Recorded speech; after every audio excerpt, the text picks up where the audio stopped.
ছাগলগুলো বাজারে নিয়ে যাচ্ছি আপনার ওই বিক্রি করার জন্য। কামারটা একেবারে ভেঙে ফেলতেছি, খুবই কষ্ট লাগতেছে। অনেক দিনের স্মৃতি এখানে আছে। এ ছাগলের নাকের উপর অংশটা দেখেন। আসসালামু আলাইকুম, আজকে আমরা বাজারে যাচ্ছি আপনার ছাগল বিক্রি করার জন্য। কোন কোন ছাগলগুলো বিক্রি করতে যাচ্ছি এবং কেন বিক্রি করতেছি, আর ছাগল কেনার সময় আপনার কোন কোন বিষয়গুলো দেখা খুব বেশি গুরুত্বপূর্ণ।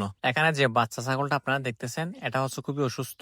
এই ছাগলটা নিয়ে এর একটা ভিডিও দিয়েছিলাম, যেখানে দেখাইছিলাম যে এই ছাগলটা খুবই অসুস্থ। আমরা এমনকি প্রাণী সম্পদ অধিদপ্তর পর্যন্ত এই ছাগলটা নিয়ে গেছিলাম। এই 10 দিনে আমরা ছাগলের বাচ্চাটার পেছনে যে পরিমাণ টাকা খরচ করছি, ওই পরিমাণ টাকায় আমরা ছাগলের বাচ্চাটা এখন বিক্রি করতে পারতেছি না। যদিও বা ওর সাথে ওর মাকে আমরা নিয়ে গেছিলাম। আর ছাগলগুলো হচ্ছে আমার না, এগুলো হচ্ছে আমার একটা ছোট ভাইয়ের, আনিসের। আজকে বাজার যাওয়ার মূল উদ্দেশ্য হচ্ছে আমি আপনাদেরকে এটা দেখাতে চাচ্ছি যে মানুষ খুব একটা ভালো ছাগল বাজারে বিক্রি করে না। আজকে বাজারের মধ্যে প্রচুর ছাগল উঠছে এবং অনেকে কিনতেছিও। মানুষ বেশিরভাগই এখন ছাগল বিক্রি করে দিচ্ছে, যেহেতু সামনে বর্ষাকাল। কোরবানিতে যে সমস্ত ছাগলগুলো বিক্রি করতে পারে নাই, বেশিরভাগই মানুষ হচ্ছে ছাগলগুলো এখন বিক্রি করে ছাঁটাই করে ফেলতেছে। কাটে গিয়ে যা বুঝতে পারলাম, খামার উপযোগী ছাগল একেবারে নাই বললে চলে। হাতে গোনা কয়েকটা ছাগল ছাড়া বেশিরভাগই ছাগল হচ্ছে আপনার অসুস্থ এবং হচ্ছে দালালদের কারণে আপনার ছাগলের দাম এত বেশি বৃদ্ধি হয়েছে। যারা বিক্রি করতে যাচ্ছে তারা সঠিক মূল্য পাচ্ছে না, আর যারা ক্রয় করতে যাচ্ছে তারা হচ্ছে আপনার কম দামে ছাগলগুলো ক্রয় করতে পারতেছে না। আর যদি আপনি খামার উপযোগী ছাগল না কিনে যদি খামার শুরু করতে চান,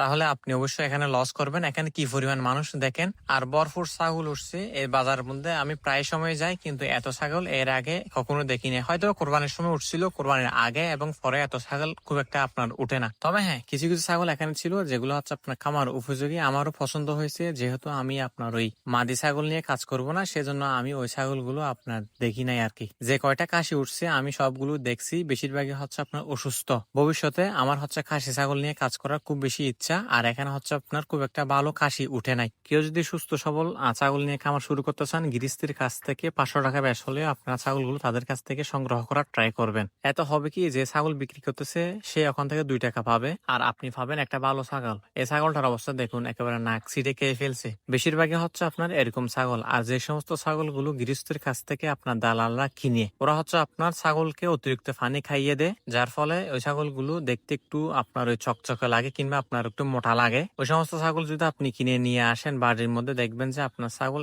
অনেক বেশি অসুস্থ হয়ে যাবে, না হয় অনেক সময় মারাও যেতে পারে। ছাগল কেনার ক্ষেত্রে আপনি যদি অভিজ্ঞ না হন, অভিজ্ঞ একজন মানুষকে নিয়ে গিয়ে হচ্ছে আপনার ছাগল কেনাটা আপনার চালাকি হবে। আর আমি কেন ছাগলের খামারটা ভেঙে ফেলতেছি, কারণ হচ্ছে এত বড় ছাগলের খামার আমার এখন লাগতেছে না, যেহেতু আমার এখন ছাগলের সংখ্যা খুবই কম। আর এখন ছাগল কেনা কিংবা বিক্রি করার মতো আমার কোনো ছাগল নাই। 2-1টা ছাগল আছে, ওগুলো দিয়ে আমি কোন রকম বর্ষাটা শেষ করে দিয়ে বর্ষার শেষে ছাগল কিনবো ইনশাআল্লাহ। আর যেটা মূল কারণ এটা ভাঙার, সেটা হচ্ছে আমি এখন গরু নিয়ে কাজ করতে ইচ্ছুক। এখানে কিছু গরু উঠাবো, এখানে একটা গরু শেড তৈরি করবো ছোট পরিসরে, যেখানে 2-1টা গরু রাখার জন্য আমি খামারটা মূলত তৈরি করতেছি এটা ভেঙে। এরপর আমি চলে গেছি আপনার গরুর হাটের মধ্যে একটু আপনার ওই অভিজ্ঞতা নেওয়ার জন্য।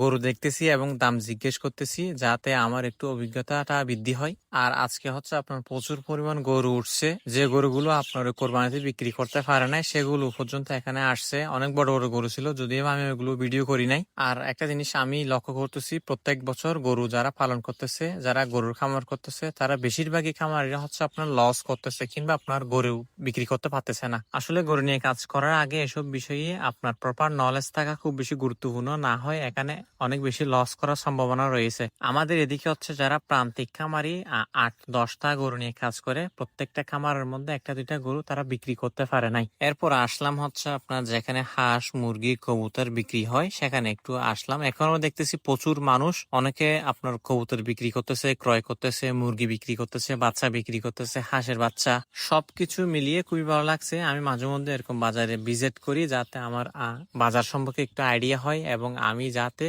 বাজারের সঠিক মূল্যটা বুঝতে পারি।